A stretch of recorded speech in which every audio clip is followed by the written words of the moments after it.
దేవుని పరిశుద్ధ నామములో మీ అందరికీ ప్రత్యేకమైన శుభములు, ఆశీర్వాదములు కలుగునుగాక. దేవుడు మనల్ని ప్రేమించి మరొక వారాన్ని మనకు అనుగ్రహించాడు. ఈ నూతన సంవత్సరములో చూస్తుండగా ఒక వారం గడిచిపోయింది. మరొక నూతన సెకండ్ వీక్లోకి మనం ప్రవేశించాము. ఈ పరిశుద్ధమైన ఆదివారం సమాజ మందిరంగా మనం అందరం కూడా దేవుని సన్నిధిలో దేవుని ఆరాధిస్తూ, దేవుని స్తుతిస్తూ మనము దేవుని కొనియాడిన దినం, దేవుడు ఏర్పాటు చేసిన దినం కనుక ఈ ప్రత్యేకమైన దినం ఈ ఆదివారమే కాకుండా ప్రతిరోజు మనకు ప్రత్యేకమైన దినమే. కనుక ప్రతిరోజు దేవుణ్ణి స్తుతించాలి, ప్రతిరోజు దేవుని గణపరచాలి. దేవుడు చేసిన ఉపకారములను, మేలులను బట్టి ఆయనను కొనియాడాలి. అలాగనే ఈ సమయంలో మరొకసారి ఆన్లైన్ ఫాలోవర్స్ అందరికీ ప్రత్యేకమైన శుభములు, ఆశీర్వాదములు కలుగునుగాక. మీరు దేవుణ్ణి ప్రేమించి, దేవుని వాక్యాన్ని ప్రేమించి ఈ యొక్క ఛానల్ ద్వారా మీరు అనేక మందికి ఈ యొక్క ఉపదేశాన్ని, ఈ మెసేజ్లను మీరు షేర్ చేస్తూ అనేక మందికి దేవుని పరిచర్యను మీరు చేయడానికి ప్రభు అనుగ్రహించిన మహాకృపను బట్టి మిమ్మల్ని అందరినీ అభినందిస్తూ, మిమ్మల్ని అందరినీ మరొకసారి ఆశీర్వదిస్తున్నాం, దీవిస్తున్నాం. దేవుని పరిచర్య అద్భుతం, దేవుని పరిచర్య అమోఘం, దేవుని కార్యాలు ఊహించనివి. మనకు తెలియకుండానే దేవుడు మన జీవితంలో గడిచిన సంవత్సరాలన్నిటిలో కాపాడి మరొక సంవత్సరాన్ని మనకు అనుగ్రహించాడు. సంవత్సరాలు జరుగుచుండగా దేవుని కార్యాలు నూతన పరుస్తాడు.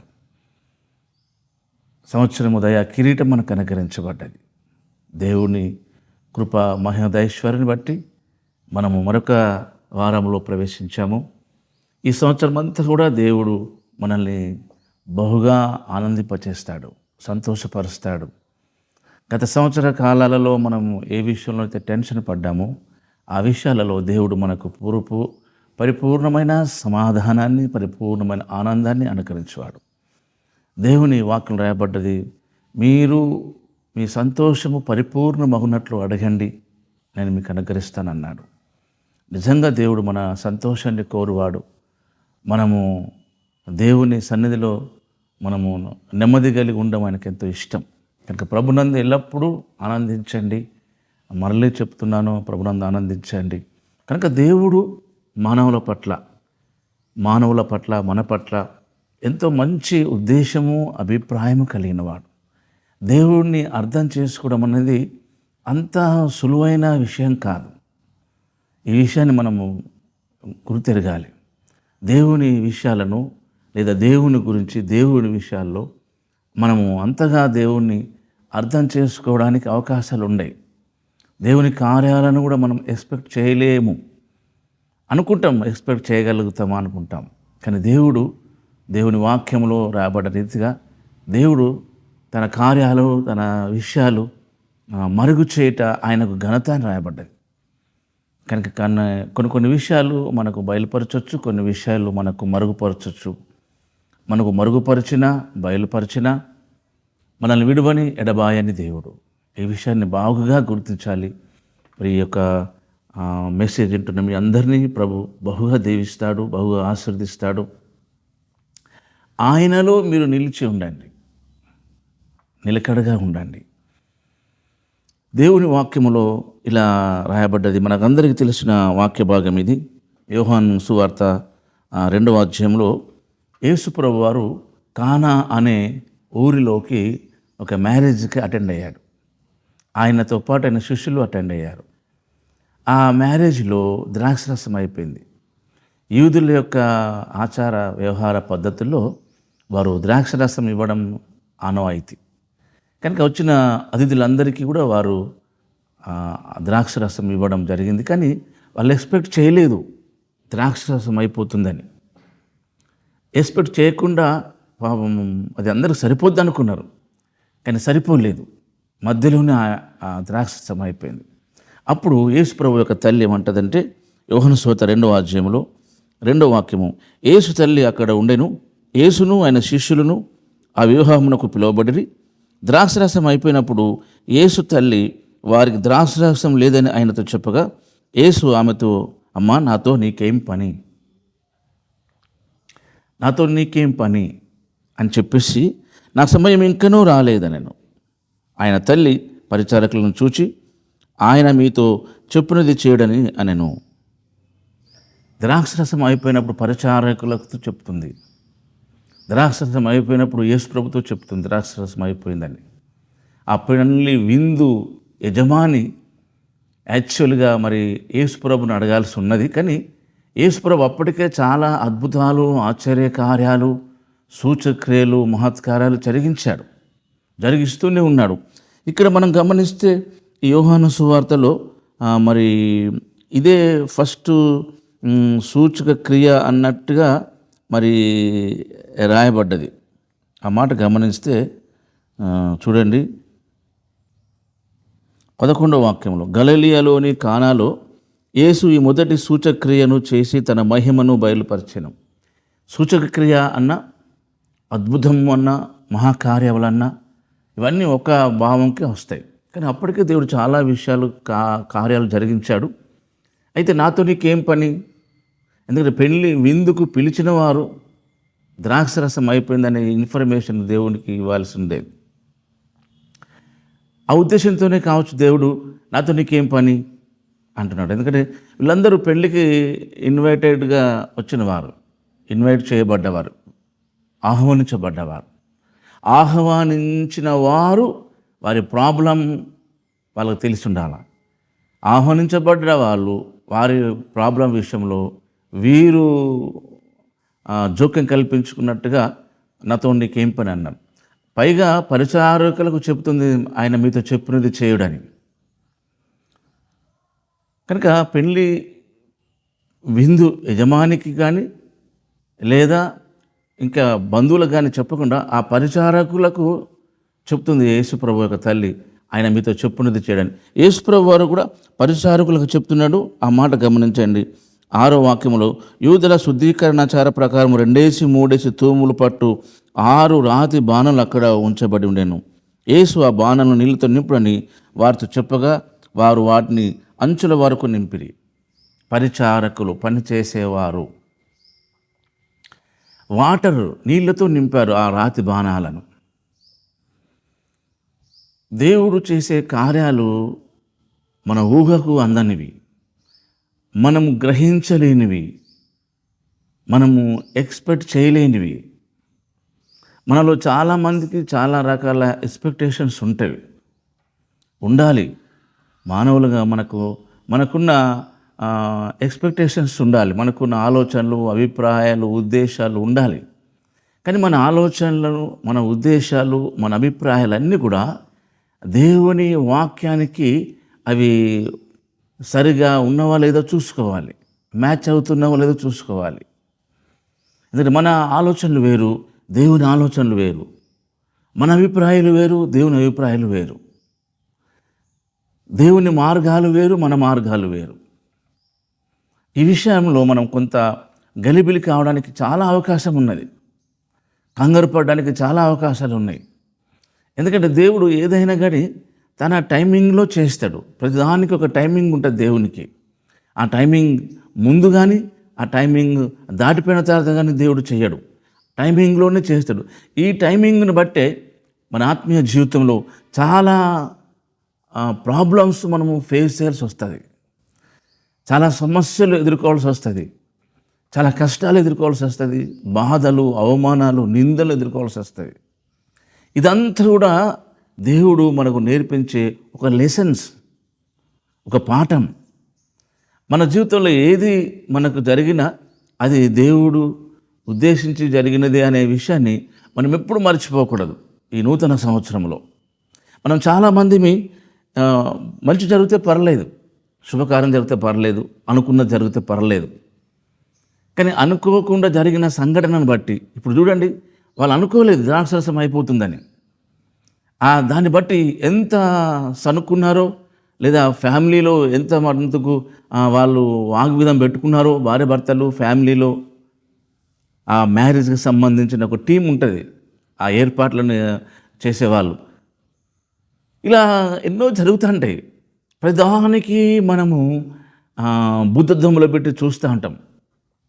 ప్రతి చిన్న విషయము, ప్రతి పెద్ద విషయం, ప్రతిదానిని బట్టి మనము ఎదురు మనిషిని తప్పుపడతాం. ప్రతి విషయాన్ని మనకు మేలు జరిగితే పర్లేదు, మనకు ఏదైనా ఇబ్బంది, ఇప్పుడు చూడండి ద్రాక్షరసం అయిపోయిన సంఘటనలే మన ఆత్మీయ జీవితంలో ఎన్నో జరుగుతున్నాయి. ఎవరి దారినో జరుగుతున్నాయి, ఎవరి మిస్టేకో అవుతుంది, కొన్నిసార్లు మన మిస్టేకే అవుతుంది. అలాంటప్పుడు మనం ఎలా రెస్పాండ్ అవుతున్నాం? ఇలాగే అయిపోతే ఎలా, ఇప్పుడు ఈ పని చేసావు, మరొక విషయంలో మరొక పని చేస్తే ఎలా? ఇదంటే చిన్న విషయం, మరి పెద్ద విషయంలో అలాగనే నిర్లక్ష్యం ఉంటే ఎలా అనే విషయాన్ని ప్రస్తావనకు తీసుకొచ్చి తెర మీదకి స్క్రీన్ మీద పట్టుకొచ్చి పెట్టి దాని పెద్ద వివాదంగా తీసుకురావడానికి అవకాశాలు ఉన్నాయి. మంచిదే, ఒక ఆప్షన్. కానీ మనం ఎవ్వరము ఏ విషయంలో అనుకోము ఇలాంటి సంఘటనలు జరుగుతాయని. మానవ జీవితంలో జరిగే ఒక ప్రత్యేకమైన సహజ కార్యాలు ఇవన్నీ. వీటి వెనకాల దేవుని కార్యం ఉంటుంది. ఎప్పుడు బాగా గుర్తుంచుకోండి, మన ఆత్మీయ జీవితంలో అన్నీ కలిసి రావు, అన్నీ అనుకున్నవి జరగవు. ఏది కూడా మన జీవితంలో కోరినది దొరకకపోవచ్చు. అంటే ఇలా చెప్తున్నందుకు మీరు డిసప్పాయింట్ కాకండి. మనం కోరినది దొరకకపోవడం అంటే నువ్వు కోరుకున్న దానికంటే ఇంకెక్కువ ఇచ్చేవాడు దేవుడు, అంతకంటే మించింది ఇస్తాడు దేవుడు. ఎందుకంటే మనకి ఏది కావాలో తెలియదు. ఎందుకంటే యేసుప్రభు దగ్గరికి ఒక తల్లి వచ్చి వాళ్ళిద్దరు కుమారుల విషయంలో ఒక అతనిని కుడి పక్కన ఒక అతనిని కుడి పక్కన కూర్చోబెట్టుకోమంటే, అమ్మ నాది ఏమీ లేదు, ఇక్కడ నా అధికారం ఏమి లేదు, అంత తండ్రి ఆధీనంలో ఉన్నది, ఎవరిని కూర్చోబెట్టుకోవాలో కుడివైపున ఎడమవైపున అని అన్నాడు దేవుడు. ఆయనే దేవుడు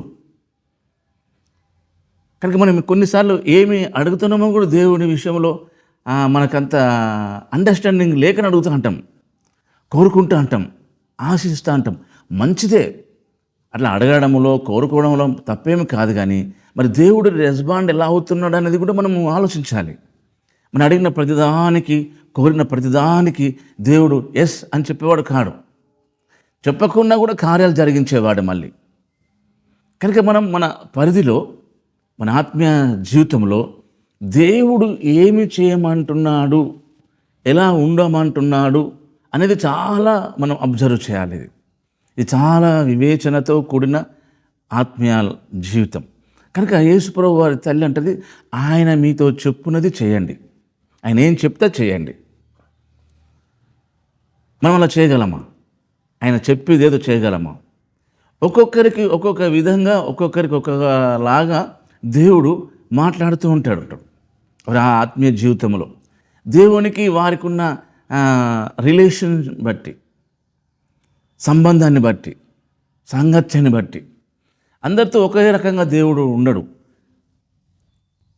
కానీ మనం ఎలాగా రెస్పాండ్ అవుతామో దేవుడు అలాగా రెస్పాండ్ అవుతూ అంటాడు. మనం ఎంత క్లోజ్గా మూవ్ అవుతామో దేవుడు అంత క్లోజ్గా మూవ్ అవుతూ అంటాడు. కనుక మనకు దేవుడు క్లోజ్గా మూవ్ అవ్వాలంటే మనకు వాక్యం తెలిసి ఉండాలి, ఆ వాక్యాన్ని నమ్మి ఉండాలి. చూడండి, ఇప్పుడు యేసుప్రభు తల్లి అయ్యా ద్రాక్షరసం అయిపోయింది అనగానే యేసుప్రభు ఒక మాట అనేసాడు, నాతో నీకేం పని అన్నాడు. అప్పుడు ఆమె చాలా ఫీల్ అయ్యి ఉండాల్సింది, చాలా బాధపడాల్సి ఉంటుంది. ఆయన కుమారుడు ఇలా అన్నాడు ఏంటి అంతమందిలో అని బాధపడాల్సి ఉంటుంది. కానీ మరియా అంతగా బాధపడదు, ఎందుకంటే ఆయన దేవుని కుమారుడు, ఆయన దేవుని పని మీదే వచ్చాడనే విషయము ఆమెకు చాలా తెలుసు. గాబ్రియల్ దూత ఆ విషయాన్ని మరియకు ముందే ఎక్స్ప్లెయిన్ చేసింది. కనుక మనకు దేవుని వాక్యం తెలిసినప్పుడు దేవుడు చేసే కార్యాల పట్ల మనం అంతగా నెగిటివ్గా అనుకోము, అంత నెగిటివ్ తలంపులు రావు. వచ్చినా మనం దాన్ని ఎదుర్కోవడానికి దేవుడు మనకు హెల్ప్ చేస్తాడు. ఈ విషయం గమనించండి. ఇక్కడ ఒక రకంగా చూస్తే ఆ పెళ్ళి విందు జరిపించే యజమాని కానివ్వండి, లేదా తనకు సంబంధించిన బంధువులు కానివ్వండి, అక్కడ ఉన్న వారికి ఎవరికీ తెలియదు ఇలాంటి సంఘటన జరుగుతుందని. కానీ దేవునికి తెలుసు, ఆ విషయం అంతా తెలుసు. వారు అంటే పెళ్లి విందు చేసేవాళ్ళు యేసుప్రభు వారిని పిలవకుంటే పరిస్థితి ఎలా ఉండేది? ఒకసారి ఆలోచించాలి ఈ విషయాన్ని. మన జీవిత గమనంలో, మన జీవిత ప్రయాణంలో యేసును నమ్మిన మనము ప్రతి ఇన్ఫర్మేషన్ను దేవునికి ఇవ్వాలి. మార్తా మరియ కూడా లాజరు సిక్ అయినప్పుడు ఆ విషయాన్ని యేసు ప్రభుకు చెప్పారు. చూడండి, ఈ విషయాన్ని మనము ప్రతిదీ ప్రార్థన అంటేనే మన యొక్క విషయాన్ని దేవునితో షేర్ చేసుకోవడం, దేవునితో అప్డేట్ కావడం, దేవుని ఉద్దేశాన్ని మనము గమనించడం, ఇన్ని ఉంటాయి ప్రార్థన అనగానే. ఎందుకంటే దేవుని వాక్యం రాయబడ్డది, ప్రార్థన చేయువారు అందరి ఎడల కృప చూపటంలో ఐశ్వర్యవంతుడు దేవుడు. మనం ఏమైనా చేయగలుగుతామో చేయలేమో కానీ, కొన్ని విషయాలు చేయగలం, కొన్ని విషయాలు చేయలేము. కానీ ప్రార్థన మాత్రం అందరం చేయగలం. దానికి అంతగా పెద్దగా చదువుతో పని లేదు, అంత పెద్ద జ్ఞానము, తెలివి, వివేకం అవసరం లేదు. నీకు వచ్చిన భాషలో, నువ్వే భాషలో మాట్లాడే వ్యక్తివైతే, మీ యొక్క మాతృభాష ఏదైనా సరే, ఆ భాషలో మీరు ప్రభుతో మాట్లాడవచ్చు, మీ ప్రాబ్లం దేవునితో చెప్పుకోవచ్చు, మీరుతో ఆయనతో సన్నిహితంగా ఉండవచ్చు, గడపవచ్చు. కనుక ప్రార్థన చాలా చాలా మన ఆత్మీయ జీవితంలో మన మెంటాలిటీని కంప్లీట్ చేంజ్ చేసేది ప్రేయర్ లైఫ్. సహవాసం, దేవునితో మనకున్న సహవాసం. కనుక మరియకు యేసు ప్రభు యొక్క మాటలను బట్టి ఆమె ఎంతగా ఫీల్ అవ్వట్లేదు, కానీ ఈ పరిచారకులు చాలా ఫీల్ అయి ఉంటారు. ఎందుకంటే అయిపోయిందేమో ద్రాక్షరసం, ఎంతో ఖర్చుతోనూ ఎంతో వ్యయముతోనూ చేసిన పదార్థము ద్రాక్షరసం. ఇప్పుడు నీళ్ళని నింపమంటాడు. ఏంటి వాళ్ళు ఎక్స్పెక్ట్ చేయగలిగిన నీళ్ళని నింపి అందరికీ ఇవ్వమంటాడు అనేసి. అలాగే చెప్పాడు దేవుడు. మరి అలాగైనా చేశారు. ఆ మాట చూడండి బైబిల్ గ్రంథంలో యోహాను సువార్త 2వ అధ్యాయంలో 8వ వాక్యం. అప్పుడు ఆయన వారితో, మీరు ఇప్పుడు ముంచి విందు ప్రధాన యోద్ధకు తీసుకుని పోండి అని చెప్పగా వారు తీసుకుని పోయి ఆ ద్రాక్షరసము ఎక్కడి నుండి వచ్చనో ఆ నీళ్లు ముంచి తీసుకుని పోయిన పరిచారకులకే తెలిసినది, కానీ విందు ప్రధానికి తెలియకపోయేను. గనుక ద్రాక్షరసమైన ఆ నీళ్లు రుచి చూచినప్పుడు ఆ విందు ప్రధాని పెళ్లి కుమార్ని పిలిపించెను. ఇక్కడ 9వ వాక్యం గమనిస్తే, ఆ ద్రాక్షరసం ఎక్కడి నుండి వచ్చనో ఆ నీళ్లు ముంచి తీసుకుని పోయిన పరిచారకులకే తెలిసినది అని రాయబడ్డది. ఆ ద్రాక్షరసం ఎక్కడి నుంచి వచ్చిందో పరిచారకులుగా తెలిసిందని రాయబడ్డది. కానీ పరిచారకులకు తెలియదు. ఎందుకు తెలియదంటే వారు ఆ బాణాలలో నింపింది వాటర్ కదా. బాగా అర్థమవుతుంది అనుకుంటా వాక్యం. బాణాలలో నింపింది వాటర్, నీళ్లు. ఎక్కడి నుంచి వచ్చింది ద్రాక్షరసం, ఎక్కడి నుంచి వచ్చిందో వాళ్ళకి తెలియదు. మళ్ళీ ముంచిళ్ళు తీసుకువెళ్ళి విందు ప్రధానికి ఇచ్చేశారు. ఎక్కడి నుంచి వచ్చిందో పరిచారకులకు కూడా తెలియదు. ఇప్పుడు పరిచర్య చేస్తున్న దేవుని సేవకులకు కానీ, విశ్వాసులకి కానీ, ఇంకా బిషపులకి కానీ, ఇంకా హై లెవెల్లో ఉన్న ఎంత పెద్దవారికి కానీ, ప్రవక్తలకు కానీ ఏ విషయాలు తెలియవు. దేవుడు నీకు బయలుపరిచేది తప్ప. ఈ విషయం గమనించాలి. ఏది విషయమే అంతే, నువ్వు ఎవరైనా సరే, మనం పెద్ద ప్రవక్తమే కావచ్చు, అపోస్తులమే కావచ్చు, బిషపులమే కావచ్చు, మన స్టేటస్ ఏదైనది కాదు అక్కడ ముఖ్యం. దేవుడు నీకు ఆ విషయాన్ని చెప్తే తప్ప నీకు అది తెలియదు. ఇంకొక విషయం గమనించండి. బైబిల్ గ్రంథంలో రాజుల 2వ గ్రంథము 4వ అధ్యాయం. ఈ 4వ అధ్యాయంలో ఉన్న ఆ సునేమిర్యాలు తన కుమారుడు చనిపోయిన తర్వాత ఆమె ఎంతో వ్యాకుల పడుతూ ఉంటుంది. ఆ మాట గమనించండి. ఆమె బాధపడుతూ ఎలీషా దగ్గరికి తన పనివారిని ఒకరిని పంపిస్తుంది. ఆ పనివాడు రావడం చూసి ఈ ఎలీషా ప్రవక్త ఏమనుకుంటాడు చూడండి. రాజుల 2వ గ్రంథం 4వ అధ్యాయము 26వ వాక్యం. నీవు ఆమెను ఎదుర్కొంటకై పరుగున పోయి నీవును నీ పెనిమిటియు నీ బిడ్డయు సుఖంగా ఉన్నారని అడుగుమని తన పనివాడైన గెహాజీతో చెప్పి పంపెను. అందుకు ఆమె సుఖంగా ఉన్నామని చెప్పాను. పిమ్మట ఆ కొండ మీద ఉన్న దైవజనుడికి వచ్చి అతని కాళ్ళు పట్టుకొనేను. గెహాజీ ఆమెను తొలివేయుటకు దగ్గరకు రాగా దైవజనుడు, ఆమె బహు వ్యాకులంగా ఉన్నది, యెహోవా సంగతి నాకు తెలియచేయక మరుగుపరచెను. ఆ మాట గమనించండి. ఆమె బహు వ్యాకులంగా ఉన్నది అంటే చాలా బాధలు ఉన్నది. యెహోవా సంగతి నాకు తెలియచేయక మరుగు చేసెను. ఆమె జోలికి పోవద్దని వారికి ఆజ్ఞాపించాను. ఆమె కుమారుడు చనిపోయిన టైంలో ఆమె ఎలీషా ప్రవక్త దగ్గరికి వచ్చినప్పుడు అందరు బాగున్నారా అని అడిగాడు. ఆమె అందరు బాగున్నారా అని అన్నది. తన ముఖంలో ఎలాంటి ఎక్స్ప్రెషన్స్ కనబడనీయకుండా ఉంది. హృదయంలోనే ఆ ఫీలింగ్స్ ఉన్నాయి. ఆ విషయాన్ని ఎలీషా ప్రవక్త అంటూ, ఈ సంగతి దేవుడు నాకు మరుగు చేసెను. దేవుడు నీకు తెలియచేస్తే తప్ప నువ్వే విషయములోనైనా తెలుసుకోలేవు. ఈ విషయం కూడా కొత్త నిబంధన గ్రంథములో ఇదే మాటను యేసుప్రభువు వారు చెప్పాడు. ఆ మాట కూడా చూద్దాం. మత్తయి సువార్త 16వ అధ్యాయములో ఒక విషయాన్ని యేసుప్రభువు వారు తన శిష్యులకు చెప్తాడు. ఏ మాట చూద్దాం. అది 13, 14, 15, 16 వాక్య భాగాలు. యేసు ఫిలిప్పుదైన కైసరియా ప్రాంతమును వచ్చి, మనుష్య కుమారుడు ఎవడని జనులు చెప్పుకొనుచున్నారని తన శిష్యులను అడగగా, వారు కొందరు బాప్టిజం ఇచ్చే యోహానని, కొందరు ఏలియా అని, కొందరు ఇర్మియా అని, లేక ప్రవక్తలో ఒకడని చెప్పుకొనుచున్నారు అన్నాను. అందుకైనా మీరైతే నేను ఎవడనని చెప్పుకొనుచున్నారు అనుకుంటున్నారని అడిగాను. అందుకు సీమోను పేతురు, నువ్వు సజీవుడగు దేవుని కుమారుడైన క్రీస్తు అని చెప్పాను. అందుకు యేసు, సియోన్ బర్యోనా, నువ్వు ధన్యుడవు, పరలోకమందున్న నా తండ్రి ఈ సంగతి నీకు బయలుపరచనే గాని నరులు నీకు బయలుపరచలేదు. ద్రాక్షరసము అయిపోతుందని వాళ్ళు ఎక్స్పెక్ట్ చేయలేదు, కానీ దేవుడు కార్యం జరిగిస్తాడని మరియకు తెలుసు. అందుకని ద్రాక్షరసం అయిపోయింది అయ్యా అని చెప్పింది యేసుప్రభు వారికి. మన ఆత్మీయ జీవితంలో ప్రతి ఇన్ఫర్మేషన్, ప్రతి సంగతి, ప్రతి విషయము, ప్రతీది దేవునికి చెప్పే ఒక చక్కటి పద్ధతిని మనం పాటించాలి. ప్రతి విషయం, అది నీకు బాధకరమైన, అది నీ తప్పు అయినా, అది నీ మిస్టేక్ అయినా, అది ఏదైనా సరే, నీ కోరికైనా, నీ ఆశ అయినా, అది ఏదైనా కూడా దేవునితో నువ్వు షేర్ చేసుకోవడానికి ఒక మంచి మనసు కలిగి ఉండడానికి నువ్వు ఇష్టపడాలి. ఈ నూతన సంవత్సరంలో ఒకవేళ మనసు ఉంటే మంచిదే, ఒకవేళ అలాంటి గుణము, అలాంటి లక్షణము మనకు లేనట్లయితే మనము ప్రతిదానిని కూడా దేవునికి చెప్పడానికి ఇష్టపడాలి. ఇక్కడ ద్రాక్షరసం అయిపోయిందనే విషయాన్ని యేసుప్రభు యొక్క దృష్టికి తీసుకొచ్చింది తల్లి. మన ఆత్మీయ జీవితంలో కూడా ప్రతిదీ దేవునికి చెప్పే మనసు ఉండాలి. కానీ దేవుడు ప్రతిదీ చెప్తే ఏమనుకుంటాడో అన్న గిల్టీ ఫీలింగ్ ఉండవద్దు.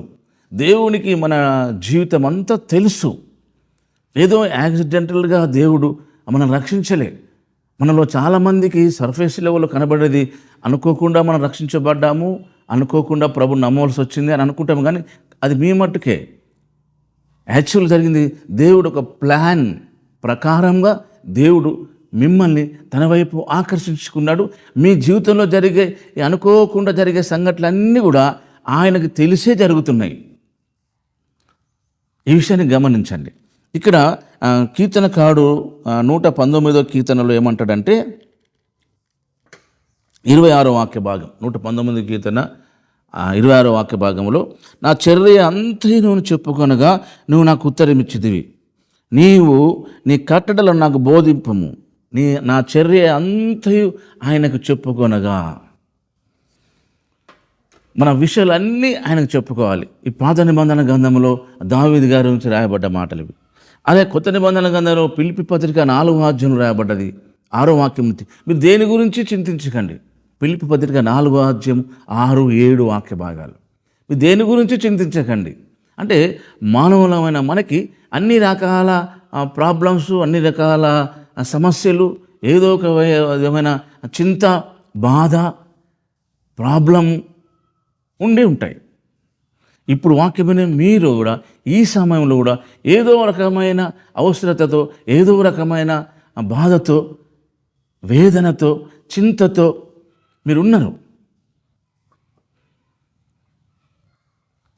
ఇది ఎలా అవుతుంది, ఎప్పుడవుతుంది, ఇదే ప్రాబ్లం. మనకున్న ప్రాబ్లం అంటే ఎప్పుడవుతుంది, ఏమవుతుందో ఏమో అనే టెన్షన్ పడుతూ ఉంటాం.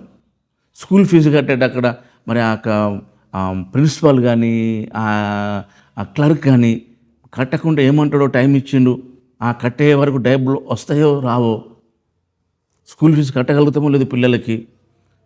అలాగని ఎగ్జామ్లో రాసాము, పాస్ అవుతామో కామో, ఇంటర్వ్యూ ఉంది, సెలెక్ట్ అవుతామో కామో, ఇలా రకరకాలుగా.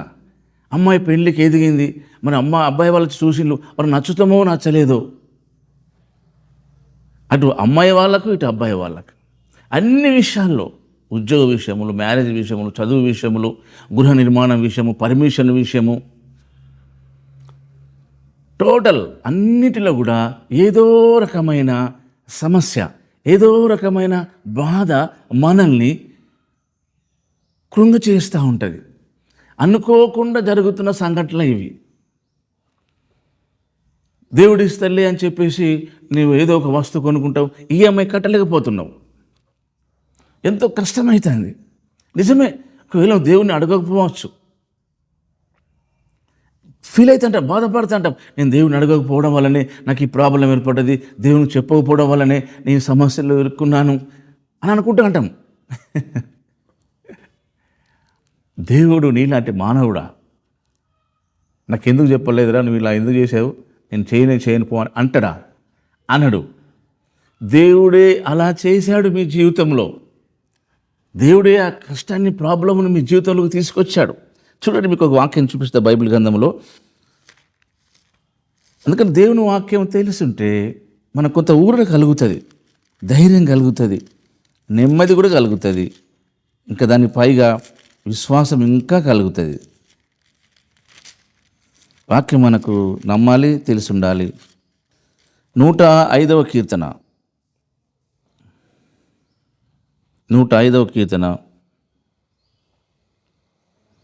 25వ వాక్య భాగం. వీలుంటే మీరు బైబిల్ తెరిచి చూడండి. 105వ కీర్తన 25వ వాక్య భాగం. తన ప్రజలను పగచేయునట్లును తన సేవకుల ఎడల కుయుక్తిగా నడుచున్నట్లును ఆయన వారి హృదయములను త్రిప్పెను. మీ పట్ల ఇతరులు మిమ్మల్ని మోసం చేసేటట్లు, మీ పట్ల కుయుక్తిగా నడిచేటట్లు, మీ మీద పగబడేటట్లు, ఆ మాట చూడంటున్నాను. తన ప్రజలను పగ చేయనట్లు, తన సేవకుల ఎడల కుయుక్తిగా నడుచున్నట్లు ఆయన వారి హృదయాలను తిప్పేశాడు. మనం ఫ్యాన్ బటన్ తిప్పినట్టు తిప్పేసాడు. మనకి ఈ విషయం తెలియదు. మనం ఎంతో దేవుని బట్టి ఆనందిస్తున్నాం, సంతోషిస్తున్నాం, నిరీక్షణ కలిగి ఉన్నాం.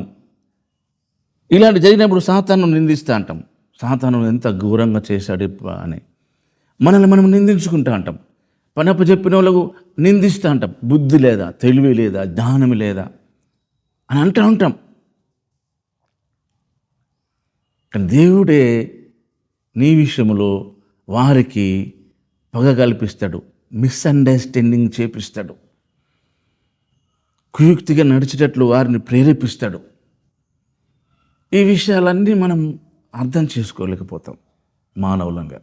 కనుక ఈ న్యూ ఇయర్, ఈ కొత్త సంవత్సరంలో కష్టమైన, బాధ అయిన, అవమానమైన, నిందలైన మీ ముఖం మీద ఎవరైనా ఉంచిన హ్యాపీగా ఉండండి, సిద్ధంగా ఉండండి. మీ అవమానముకు బదులు రెట్టింపు దేవుడు ఘనతనిస్తాడు. ఆయన చేసేది అంతా తెలిసే చేస్తున్నాడు. మనకి అన్నీ తెలియకనే ఇవన్నీ జరుగుతున్నాయి. సంగతి మరుగు చేయుట ఆయనకు ఘనత. అన్నీ చెప్పడు.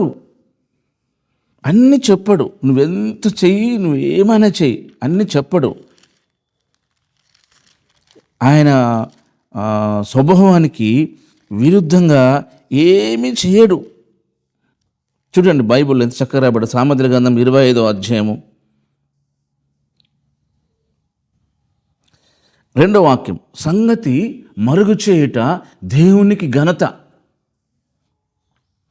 కనుక నువ్వు ఎంత పెద్ద స్పిరిచువల్ లైఫ్లో ఉన్నా, ఎంత అవినాభావన సంబంధము దేవునితో కలిగి ఉన్నా, కొన్ని విషయాలు మాత్రము దేవుడు నీకు తెలియచేయడు. ఆయన తెలియజేయడాలను కూడా తెలియజేస్తాడు, నీవెంత సంబంధం ఉన్నా లేకున్నా. కానీ నీకు సంబంధం ఉండాలి, ఆ సహవాసం ఉండాలి, దేవునితో వాక్య సహవాసం ఉండాలి, ప్రార్థన సహవాసం ఉండాలి, సంఘ సహవాసం ఉండాలి. ఇవి చాలా మోస్ట్ ఇంపార్టెంట్. ఈ న్యూ ఇయర్లో పర్సనల్ ప్రేయర్ లైఫ్ ఉండాలి, ఫ్యామిలీ ప్రేయర్ లైఫ్ ఉండాలి, సంఘం ప్రార్థన, చర్చి ప్రేయర్ లైఫ్ ఉండాలి. ఊపిరి తీయకుండా ఉండగలమా? ఉండలేము. ప్రార్థన చేయకుండా ఉండాలి. మీరు చేస్తూనే ఉండాలి. ప్రార్థన చేయకుండా ఉండకూడదు. మనసులోనే ప్రార్థన చేయాలి, కూర్చున్నా ప్రార్థన చేయాలి, నడుస్తున్నా ప్రార్థన చేయాలి. ప్రతి నిమిషం ప్రేయర్ స్పిరిట్ కలిగి ఉండాలి. అలాగనే మనం కోరుకుందాం దేవుని దగ్గర.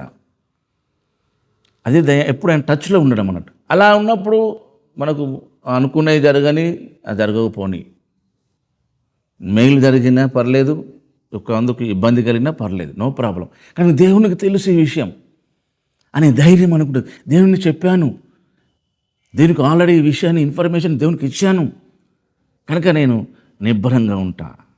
చూడండి, కీర్తన గ్రంథంలో ఒక మాట, కనుక అనుకోకుండా జరిగే సంఘటనలు బట్టి మీరు బాధపడకండి. ఇది చక్కగా ఉంది, ఎంత చక్కగా ఉన్నదో ఈ వాక్యము. మనం అలా చేయగలగాలి. అది దావీదు గారు రాసిన కీర్తన 62వ కీర్తన మొదటి వాక్య భాగం. దావీదు కీర్తన 62వ కీర్తన మొదటి వాక్య భాగం. నా ప్రాణము దేవుని నమ్ముకొని మౌనంగా ఉన్నది.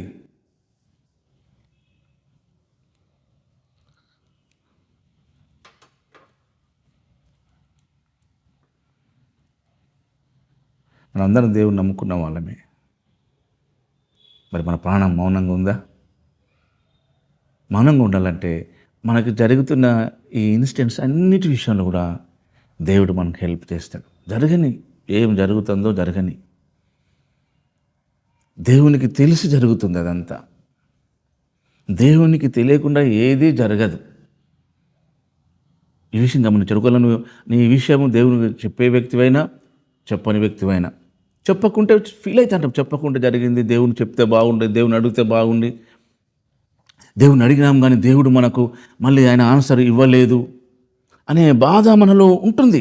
కానీ ఆయనకు తెలుసు నువ్వు ఆయనకు చెప్పావా లేదా, ఆయన ఆలోచన కొరకు నువ్వు వేచి ఉన్నావా లేదా. వేచి ఉన్నాము.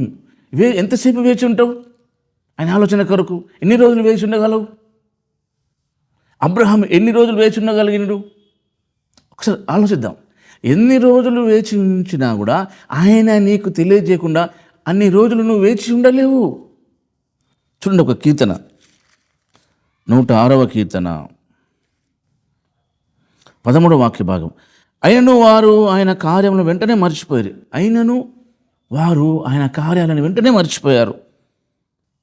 ఆయన ఆలోచన కొరకు కనిపెట్టుకోకపోయారు. అరణ్యములో వారు బహుగా ఆశించిరి, ఎడమరిలో దేవుని శోధించిరి. వారు కోరినది ఆయన వారికి ఇచ్చెను, ఆయనను వారి ప్రాణములకు ఆయన క్షీణత కలగజేసెను.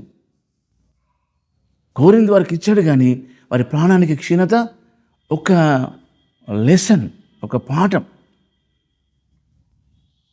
ప్రాణానికి క్షీణత, ఏదో ఒక రకమైన ప్రాబ్లం, హెల్త్ ప్రాబ్లం, ఆయన తెలుసుకోవడానికి. అంతే తప్ప నిన్ను చంపడు. నిన్ను చంపాలనే దేవుడు కాడు, బలి కోరువాడు కాడు, ఆయన కనికరమే కోరువాడు. కానీ మనకేమనిపిస్తుంది అంటే, మనం ఓవర్ ఎక్స్పెక్టేషన్స్ని బట్టి లేదా మన మిస్టేక్స్ని బట్టి ఇదంతా జరుగుతుందని అనుకుంటాం. మంచిదే ఆ భయం ఉండడం, మంచిదే, కానీ ఆ భయము నిన్ను దేవునికి దూరం చేసేదిగా ఉండకూడదు. ఎందుకంటే దేవుడు మనలాంటి కోపిష్టి కాడు. ఈ విషయం గమనించండి. నువ్వు ఇలా చేసావు కనుక నీకు శిక్ష విధిస్తానని వాడు కాడు.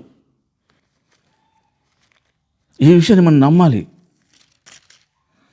నెహెమ్యా గ్రంథం 9వ అధ్యాయం.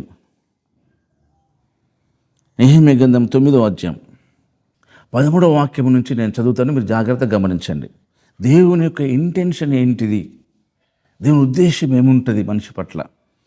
13వ వాక్యం, నెహెమ్యా గ్రంథం 9వ అధ్యాయం 13వ వాక్యం నుంచి. సీనాయి పర్వతం మీదకి దిగివచ్చి ఆకాశం నుండి వారితో మాట్లాడి, వారికి నీతియుక్తమైన విధులను, సత్యమైన ఆజ్ఞలను, కరములైన కట్టడలను, ధర్మములను నీవు దయచేసితివి.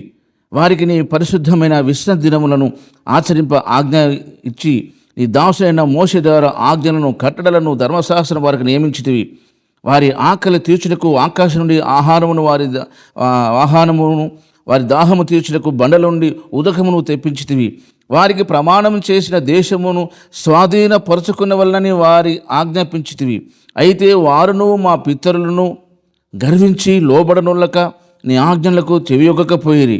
వారు విధేయులగుటకు మనసు లేని వారై తమ మధ్య నీవు చేసిన అద్భుతాలను జ్ఞాపకం చేసుకొనక తమ మనస్సును కఠినపరుచుకొని తాముండి వచ్చిన దాస్యపు దేశమునకు తిరిగి వెళ్ళుటకు ఒక అధికారిని కోరుకుని నీ మధ్య తిరుగుబాటు చేసిరి.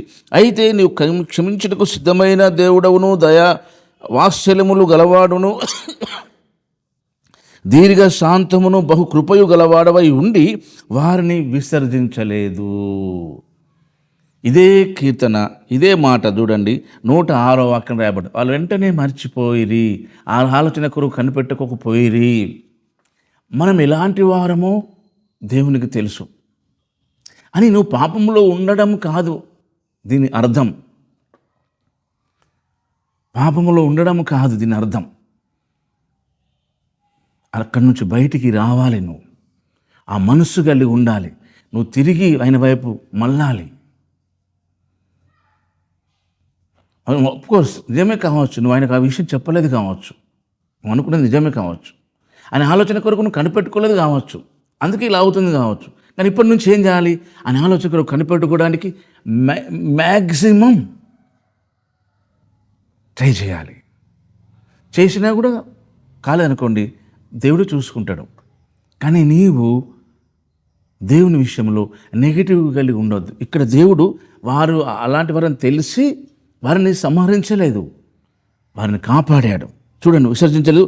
వారు ఒక పోత దూడను చేసుకుని ఐగుప్తులో నుండి మమ్మను రప్పించిన దేవుడు ఇదే అని చెప్పి నీకు బహు విసుగు పుట్టించినను, వారు ఎడారిలో ఉండగా నీవు బహు విస్తారమైన కృప కలిగిన వాడవై వారిని విసర్జింపలేదు.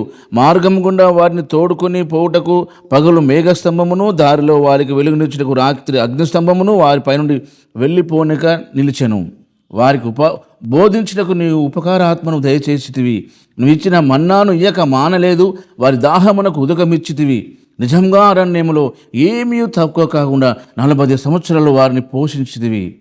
వారి వస్త్రములు పాతగిలిపోలేదు, వారి కాళ్ళకు వాపు రాలేదు. అలాంటి వారని తెలిసి కూడా మీ జీవితంలో జరిగే ప్రతిదీ కూడా అది మీ పొరపాటు అయినప్పటికీ దాని విషయంలో మీరు రియలైజ్ కావడం అనేది దేవుడు గమనించే విషయం. మన అందరిలో పొరపాట్లు ఉంటాయి, తొందరపాట్లు ఉంటాయి, మిస్టేక్స్లు ఉంటాయి. ఆయన ఆలోచన కొరకు కనిపెట్టుకోలేం. కనిపెట్టుకున్నంత మట్టుకే కనిపెట్టుకోగలగం. ఆ తర్వాత అబ్రహాము ఎదురు చూసినంత మట్టుకు ఎదురు చూడగలిగాడు, నమ్మగలిగినంత మటుకు నమ్మగలిగాడు. శారా చెప్తుంది, మనకు పిల్లలు లేకుండా చేశాడు దేవుడు. ఎంత కన్ఫర్మేషన్ చెప్పగలుగుతుంది చూసామా శారా, మన పిల్లలు లేకుండా చేసిండు దేవుడు. నిజం, అది వాస్తవం. ఎందుకు చేసిండు? ఎందుకు చేసినా మనం ఆయన కొరకు కనిపెట్టుకోవాల్సిందే. నేను చంపినా ఆయన కొరకు నేను కనిపెట్టుకుంటా అన్నాడు యోబు. ఇది మన ఆత్మీయ జీవితంలో చాలా మోస్ట్ ఇంపార్టెంట్. ఇది ఒకసారి ఆది కాండములోకి వెళ్ళి శారా చెప్పిన మాటను మనం చూద్దాం. 16వ అధ్యాయం. అబ్రహాం భార్య అయిన శారాయ్ మొదటి వాక్యం. అతనికి పిల్లలు కనగలేదు. ఆమెకు హగర్ అనే ఐగుప్తురాలైన దాసి ఉండెను. కాగా శారా, ఇదిగో నేను పిల్లలు లేకుండా లేదా పిల్లలు కనకుండా యెహోవా చేసి ఉన్నాడు. నువ్వు దయచేసి నా దాసితో పొమ్ము, ఒకవేళ ఆమె వల్ల నాకు సంతానం కలగవచ్చునని అబ్రహాంతో చెప్పాను. ఇదిగో నేను పిల్లలు కనకుండా దేవుడు చేసాను. కనేటట్లు చేస్తాడు, కనకుండా చేస్తాడు. ఆయన మహాకృప. ఏమైనా సరే, ఏదైనా సరే, ద్రాక్షరసము అయిపోలాగున చేసినవాడు ఆయనే, మళ్ళీ ద్రాక్షరసమును అయ్యేటట్లు చేసినవాడు ఆయనే. అది మంచినీళ్ళు అయితే ఏంది, అది ఏమైనా కానీ ఆయన శూన్యములో సృష్టి చేయగలిగాడు. లేనిది ఉన్నట్టుగా పిలిచివాడు ఆయన. కనుక మన జీవితంలో అనుకోకుండా జరుగుతున్న సంఘటనలు బట్టి నిన్ను నీవు కించపరుచుకోకు, ఇతరులను తప్పుపట్టకండి. కానీ మన జాగ్రత్తలో మనం ఉండడం అనేది మంచిది. దానికి తర్వాత జరిగే కార్యాలన్నిటికీ ఆయనే రెస్పాన్సిబిలిటీ. ఈ విషయాన్ని గమనించాలి. కనుక యోబు గారి జీవితంలో కూడా యోబు గారు ఎప్పుడు అలాగనే ప్రయత్నం చేశాడు. చూడండి యోబు గ్రంథంలో మొదటి అధ్యాయము 5వ వాక్యం. వారి వారి విందు దినములు పూర్తిగాగా యోబు తన కుమారులు పాపం చేసి తమ హృదయములలో దేవుని దూషించురేమో అని వారిని పిలువనంపించి వారిని పవిత్రపరిచి అరుణోదయమున లేచి వారిలో ఒక్కొక్కరి నిమిత్తము దహన బలి అర్పించుచూ వచ్చెను. యోబు నిత్యము అలాగూ చేయుచుండెను. పాత నిబంధన కాలంలో దహన బలి అర్పించడం అంటే మాటలు కాదు కదా. అక్కడ బలిపీఠం మీద అగ్ని మండుతుంటుంది, ఇక్కడే ఉండి దహన బలి అర్పిస్తుండాలి. ఒక్కొక్కరి కొరకు అంటే దాదాపు 7 కొడుకులు, 3 అమ్మాయిలు, 10 మంది.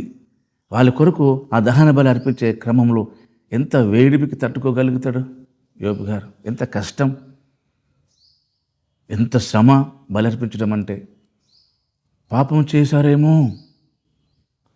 ఈ వాక్యం చదువుతుంటే 139వ కీర్తన 23-24 వాక్యాలు గుర్తొస్తున్నాయి కదా. నాలో, నా హృదయంలో నీకు ఆయాసకరమైన ఉన్నవేమో నన్ను పరీక్షించండి, నన్ను పరిశోధించి నా మార్గాలను చెక్ చేయండి. ఎంత మంచి ప్రార్థన యోబు గారిదైనా దావీదు గారిదైనా. కనుక మనుషులంగా మన జీవితంలో కొన్నిసార్లు మిస్టేక్స్ జరుగుతాయి. దాని విషయంలో మనం అంతా కేర్లెస్గా ఉండకూడదు, కానీ చాలా కేర్ఫుల్గానే ఉండాలి. కేర్ఫుల్గా ఉండి నేను చేసిన మట్టుకే చేశాను. మీకు ఇంకా ఎగ్జాంపుల్ చెప్తాను. చక్కగా చదివి ఎగ్జామ్ రాసాము, కానీ ఫెయిల్ అయినాం. చదవనోడు పాస్ అయ్యాడు. చదివినాం, ఖచ్చితంగా అన్ని క్వశ్చన్స్కు అటెండ్ చేసినాం, మ్యాక్సిమం పాస్ అవ్వాల, కానీ ఫెయిల్ అయినాం. ఫీల్ అవ్వద్దు. ఎందుకంటే నువ్వు చదవకుండా ఫెయిల్ అయితే అది నీ పొరపాటు. చదివిన తర్వాత కూడా నువ్వు ఫెయిల్ అయినావంటే దేవుని ఏర్పాటు. విషయం గమనించండి. ఆత్మీయ జీవితంలో మీ ప్రయత్నంలో మీరెన్నడూ ఫెయిల్ అవ్వద్దు. నీవు చేసే ప్రయత్నం చేయాలి. ఎందుకంటే బైబిల్ రాయబడ్డది, దేవుడు అన్నాడు, మీ ప్రయాసము ఎన్నడూ వ్యర్థం కాదని ఎరిగి. మీ ప్రయాసం ఎప్పుడు వ్యర్థం కాదు. అంటే నువ్వు అనుకున్న టైంలో జరగడం అనేది కాదు, అక్కడ మనం మిస్టేక్ అవుతుంది. మీ ప్రయాసము ఎన్నడూ వ్యర్థం కాదు. ఆ మాట చూడండి. భక్తుడు పౌలు గారు కొరింథీ సంఘానికి రాసిన ఫస్ట్ పత్రికలో 15వ అధ్యాయము 58వ వాక్య భాగం. కాగా నా ప్రియ సహోదరులారా, మీ ప్రయాసము ప్రభునందు వ్యర్థం కాదని ఎరిగి. ప్రభునందు వ్యర్థం కాదంటే మీరు ఎప్పటికప్పుడు అప్డేట్ అవుతున్నారని అర్థం. అప్డేట్ అవ్వడం అన్నట్టు అది ప్రభునందు అంటే. మీ విషయాలన్నీ ఎప్పటికప్పుడు ప్రభుకి ఇన్ఫర్మేషన్ పోతున్నాయని అర్థం. చెప్తున్నారని అర్థం. మీ ప్రయాసం ప్రభునందు వ్యర్థం కావని ఎరిగి స్థిరులను కదలని వారును ప్రభు కార్యాభివృద్ధి యందు ఎప్పటికీ, అంటే లైఫ్ లాంగ్గా కార్యం జరిగేంత వరకు అని అర్థం. కనుక మన ఆత్మీయ జీవితంలో మనం కదిలించబడము, అక్కడ మాట రాయబడ్డ కదలని వారును అంటే కదలకుండా ఉండగలమా? కదులుతాము, కొంత మట్టుగా అయినా కదులుతాము. చూడండి, దేవుని వాక్యంలో ఒక మాట చూపిస్తాను మీకు. కదలని వారు అంటే స్టాండ్గా ఉంటాం అన్నట్ట. స్టాండ్గా ఎంతసేపు ఉంటాము? ఎన్ని రోజులు ఉండగలుగుతాం? షారా ఎన్ని రోజులు ఉండగలిగింది? అబ్రహాం ఎన్ని రోజులు ఉండగలిగాడు? ఉండగలిగిన రోజులు ఉండగలిగారు. మిగతా టైం కీర్తన 62వ కీర్తనలోనే 2వ వాక్య భాగం. ఎత్తైన కోట ఆయనే, నేనంతగా కదిలింపబడను.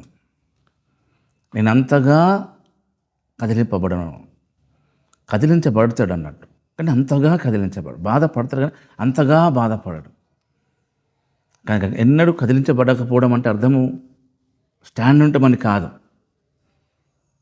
కనుక మీరు మీ ప్రయాసము వ్యర్థం కాదని, ఆయన అందు మీ ప్రయాసం వ్యర్థం కాదని ఎరిగి ఆయన కార్యాభివృద్ధి అందు స్థిరులుగా ఉండి ఎప్పటికీ ఆసక్తి కలిగి ఉండండి. కనుక మీరు అస్థిరం అనేది చాలా ప్రమాదకరం. ఎప్పుడు దేవుడు నిన్ను ప్రమాదకరమైన పరిస్థితిలో ఉంచాడు. మీరు బాగా గమనించండి.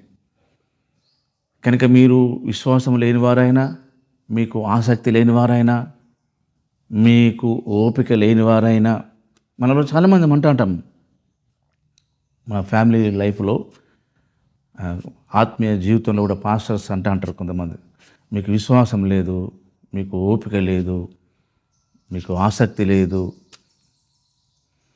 మరి ఓపిక లేకుండా, విశ్వాసం లేకుండా, ఆసక్తి లేకుండా మరి ఎలా మరి దేవుని కార్యాలు చూడగలం? కష్టమవుతుంది.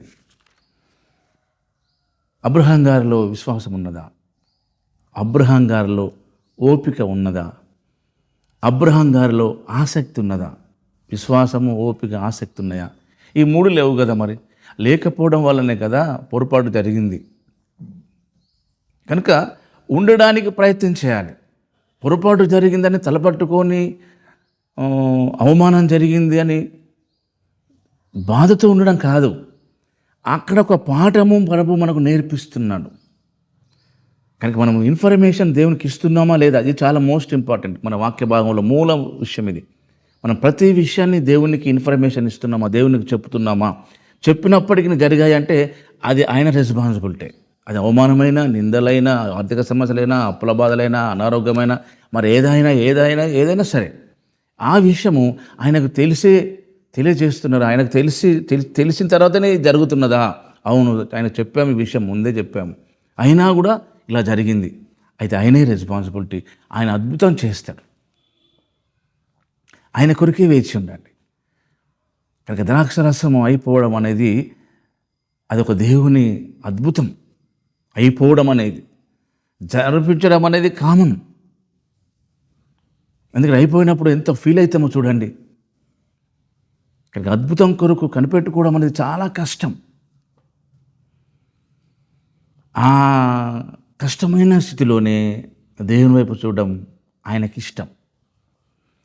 కనుక ఈ నూతన సంవత్సరంలో ఏ సమస్య కలిగినా, ఏ బాధ కలిగినా, ఏ దుఃఖం కలిగినా, ఆ దుఃఖంలో, ఆ బాధలో మీరు ఆయన వైపే చూడడానికి, ఆ విషయం ఆయనతో షేర్ చేసుకున్న వారే ఉండడానికి ప్రయత్నం చేయండి.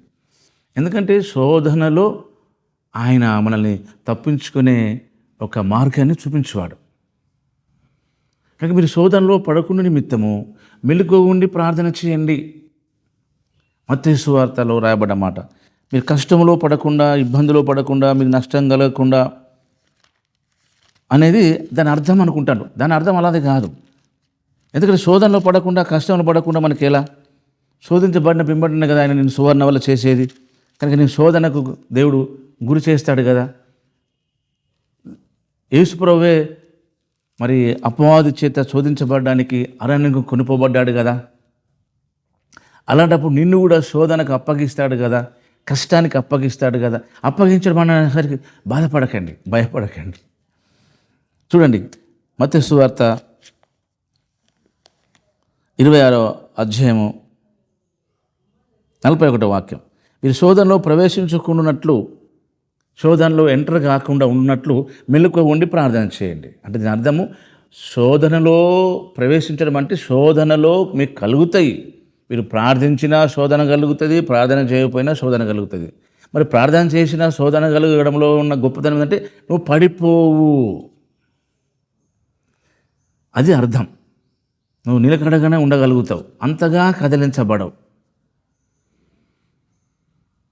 కనుక మన ఆత్మీయ జీవితంలో శోధనలో ప్రవేశించకుండా అంటే కష్టం రాకుండా ఉపవాస ప్రార్థనలు కాదు. కష్టములు వచ్చినప్పటికీ అందులో మనము దేవుని వైపు చూడడానికి ఒక చక్కటి అవకాశాన్ని ప్రభు మనకు అనుకరిస్తాడు. గొర్రెపిల్ల పొట్టేలు ఏలగరైతే ఆ యొక్క ముండ్ల పొదల్లో తట్టుకొని ఉందో అలాగా దేవునికి హెల్ప్ చేస్తాడు. కానీ నువ్వు ఆ గొర్రెపిల్ల వైపు చూడొద్దు. అసహాయం కొరకే మనం ఉపవాస ప్రార్థనలు, తప్పించబడడానికి ఉపవాస ప్రార్థనలు, ఏదో చేయడానికి ఉపవాస ప్రార్థన చేసిన తర్వాత ఏం ప్రాబ్లం ఏర్పడితే ఏం ప్రయోజనం? ప్రాబ్లంలో ఉన్నాము కదా, ఉపవాస ప్రార్థన చేసి కూడా కష్టంలో ఉన్నామని అనే టాక్ చాలామందిలో ఉంది. కొంతమంది ఉపవాస ప్రార్థన కూడా మానేశారు. ఉపవాస ప్రార్థన చేయడమైనా, ప్రార్థన చేయడమైనా కష్టం నుంచి తప్పించుకోవడం కాదు, కష్టాన్ని ఎదుర్కోవడానికి చేసే ప్రయత్నమే ప్రేయర్. కొన్నిసార్లు తప్పించవచ్చు, ఎదుర్కోవడానికి అవకాశం. అబియా చూడండి, అబియా ముందు వెనకాల ఆయన సైన్యం ముందు పెద్ద మాటృగానను యోధులను పెట్టిండు ఇశ్రాయేలు రాజు యరొబాము. ఆ విషయము అబియాకు తెలియదు. సన్నగా చూసేసరికి ఆయన ముందు వెనక యోధులు ఉన్నారు. దాన్ని బట్టి చాలా భయపడి ఉండొచ్చు. మనుషులం కదా. చూడండి 13వ అధ్యాయం, దినవృత్తాంతం 2వ గ్రంథం 13వ అధ్యాయం 13వ వాక్యం నుంచి, యరొబాము వారి వెనుకటి భాగమందును మాటుగాండ్లను కొందని ఉంచి సైన్యము యూదావారికి ముందును మాటుగాండ్ల వారికి వెనుకను ఉండునట్లు చేసెను. యూదావారు తిరిగి చూసి యోధులు తమకు ముందును వెనుకను ఉన్నట్లు తెలుసుకొని యెహోవాకు ప్రార్థన చేసిరి. యాజకులను బూరలు ఊదిరి. ఆర్భటించినప్పుడు యరొబామును ఇశ్రాయేలు వారందరూ అబియా ఎదుటను యూదావారి ఎదుటను నిలవలేక ఉండునట్లు దేవుడు వారిని మొత్తినందున ఇశ్రాయేలు వారు యూదావారి ఎదుట నుండి పారిపోయి దేవుడు వారిని యూదావారి చేతికి అప్పగించెను. స్పాట్ల దేవుని కార్యాలు, కొంత టైం తర్వాత కార్యాలు. కనుక స్పాట్ కార్యాల విషయంలో నువ్వు చెప్పనక్కర్లేదు, దేవుడు చేస్తాడు. స్పాట్లో చేస్తాడు దేవుడు. పేతురు మునిగిపోతూ ఉన్నాడు. వెంటనే యేసుప్రభువు వారు చేయించి, అల్ప విశ్వాసి ఎందుకు సందేహపడ్డావు అన్నాడు. నేనెప్పుడు మునిగిపోనియాడు, నేనెప్పుడు అవమానానికి అప్పగించాడు, అన్యాయానికి అప్పగించాడు. కానీ అలాంటి సిచ్యువేషన్లో నుంచి నేను తీసుకెళ్తాడు దేవుడు. ఆయన నీ సహాయకుడు. నువ్వు నమ్మగలిగినంత గొప్ప దేవుడు. ఆయన విశ్వసనీయత వర్ణించలేనిది. కనుక ఈ నూతన సంవత్సరంలో మీరు ప్రతి విషయాన్ని దేవునితో చెప్పుకోవడానికి మీరు అలవాటు పడండి. ఎందుకంటే ఆ వాక్య భాగాన్ని ఒకసారి చదువుదాం. భక్తుడు పౌలు గారు ఫిలిప్పీ సంఘానితో చెప్పిన విషయము ఈ రోజున మనందరికీ చెప్తున్నాడు ఆ విషయాన్ని. ఆ ఫిలిప్పీ పత్రిక 4వ అధ్యాయంలో 6వ వాక్యము 7వ వాక్యము, దేని గురించి చింతించకండి, కానీ అనే మాట గమనించండి. కానీ ప్రతి విషయంలో ప్రార్థన విజ్ఞాపనల ద్వారా కృతజ్ఞతాపూర్వకంగా మీ విన్నపాన్ని దేవునికి తెలియచేయండి. దేవునికి తెలుసు, కానీ అప్డేట్ అవ్వడం మన విధి. అప్పుడు సమస్త జ్ఞానానికి మించిన దేవుని సమాధానము యేసుక్రీస్తు వలన మీ హృదయములకును మీ తలంపులకును కావలి ఉంటుంది. దేవుని సమాధానం లేకుండా కంగారు పడిపోతా అంటాం. కనుక ఎంత వారమైనా సరే కంగారు అనేది వాస్తవం. కొన్నిసార్లు ప్రార్థన చేసినప్పుడు కంగారు ఉంటుంది, చేయకపోయినా కంగారు ఉంటుంది. కానీ మన విధి చేయడం, ఆ తర్వాత దేవుడు చూసుకుంటాడు. కనుక మన ఆత్మీయ జీవితంలో దేవునిపై ఆధారపడదాం, దేవుని వైపు చూద్దాం. మనము దేవునికి మన విషయాలన్నీ ఎప్పటికప్పుడే చేరేద్దాం. దేవుడు మనకు సహాయకుడు. కనుక ఆయన ఏం చెప్తున్నాడో అది మాత్రమే చేద్దాం. ఆయన ఏం చెప్తున్నాడో అది చేయాలి. మనం చేయగలం. మనం చేసేవే చెప్తారు తప్ప మనం చేయని చెప్పడు. మనం చేయని చెప్పినప్పుడు కూడా దావీదులాగా మనం చెప్పొచ్చు, అయ్యా నేను ఎక్కలేనంత ఎత్తైన కొండపైకి నువ్వు నన్ను ఎక్కించు. నేను ఎక్కలేను కానీ నువ్వు ఎక్కించు. ఎంత మంచి పాసిబుల్ కలిగి మన ఆత్మీయ జీవితంలో దేవుడు మనకు హెల్ప్ఫుల్గా ఉన్నాడో, హెల్ప్ఫుల్గా లేడు, హెల్ప్ఫుల్గా ఉన్నాడో ఇది గమనించాలి మనం. కనుక మన దేవుడు నమ్మదగినవాడు. మీ అందరికీ మేలు చేస్తాడు, మీ అందరినీ ఆశీర్దిస్తాడు, అభివృద్ధిపరుస్తాడు. అంతవరకు మీరు వేచి ఉండండి. దేవుడి కొద్ది మాటలు దీవించిన గాక. ఆమేన్. ప్రార్థన చేద్దాం. పరిశుద్ధుడు అయిన మా తండ్రి, ప్రేమ కలిగిన దేవా, సర్వాధికారి, సర్వజ్ఞుడవు, సర్వేశ్వరుడవు, సమస్తం చేయగలవాడు. పెళ్లి విందుకు పిలువబడినట్టుగా మా జీవితాల్లో మీరు మా జీవితాలకు వచ్చి ఉన్నారు నాయన. మా కుటుంబంలో, మా జీవితాల్లో మీరు ఉన్నారు. ధోనిలో మీరు ఉన్నప్పటికీ ఆ యొక్క సముద్ర వలలలో ఆ ధోని మునిగిపోయినట్లుగా మేము చూస్తున్నాం. మీరు పడుకున్న ధోనిని ఆ తుఫాను తాకిడికి మునిగిపోతుంది. మీరున్న మా జీవితాల్లో, మా కుటుంబాల్లో, పరిచర్యలో, ఉద్యోగ విషయంలో, వ్యాపారాలలో కొంత ప్రాబ్లమ్స్ మేము ఎదుర్కోవాల్సి వస్తుంది. కష్టాలను, అవమానాలను, నిందలను, అపజయాలను, అనారోగ్యము, అప్పుల బాధ, ఇవన్నీ మీకు తెలిసి మా జీవితంలో మీరు అనుమతిస్తున్నారనే విషయాన్ని మాకెంతో తేటగా తెలియచేశారు. అయితే మా మట్టుకు మేము మా ప్రతి విషయాన్ని మీతో అప్డేట్ కావడం అనేది మా విధి. మేము అలా చేయగలటకు సహాయపడండి. అన్ని విషయాలు మీతో చెప్పుటకు నేర్పించండి. అలా మేము చేసి ధైర్యంగా మేము మీ కార్యాలను చూడగలటకు మా అందరికీ సహాయపడండి.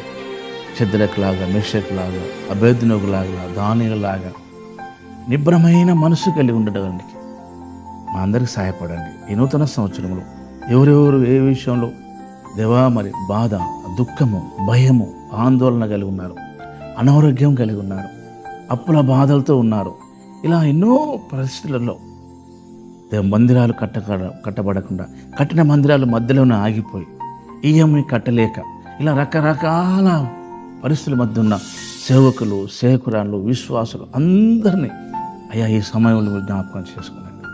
వారికి సహాయపడండి, వారిని ఆదరించి బలపరిచే దేవుడు ఉన్నాయి. నీ చెయ్యి అందించమని ప్రార్థిస్తున్నాం. అలాగే మరణ పడకల మీద ఉన్న బిడ్డలందరినీ కూడా దేవ ముట్టండి, బాగు చేయండి. మా దేశ ప్రధానిని రక్షించండి. మా 2 తెలుగు రాష్ట్రాల్లో ఉన్న ముఖ్యమంత్రులను, మంత్రులను రక్షించండి. మా ఆసియా ఖండమును కనికరించమని ఈ నూతన సంవత్సరం 2వ వారంలో మేము ప్రవేశించటకు సహాయపడ్డందుకు వందనాలు. ఈ వాక్యం అందరి హృదయాల్లో మంచి నేలలో పడిన విత్తనములుగా నూరంతలుగా ఫలింపచేయమని యేసు నామములోనే స్తుతించి ప్రార్థిస్తున్నాం తండ్రి. ఆమేన్. Praise the lord.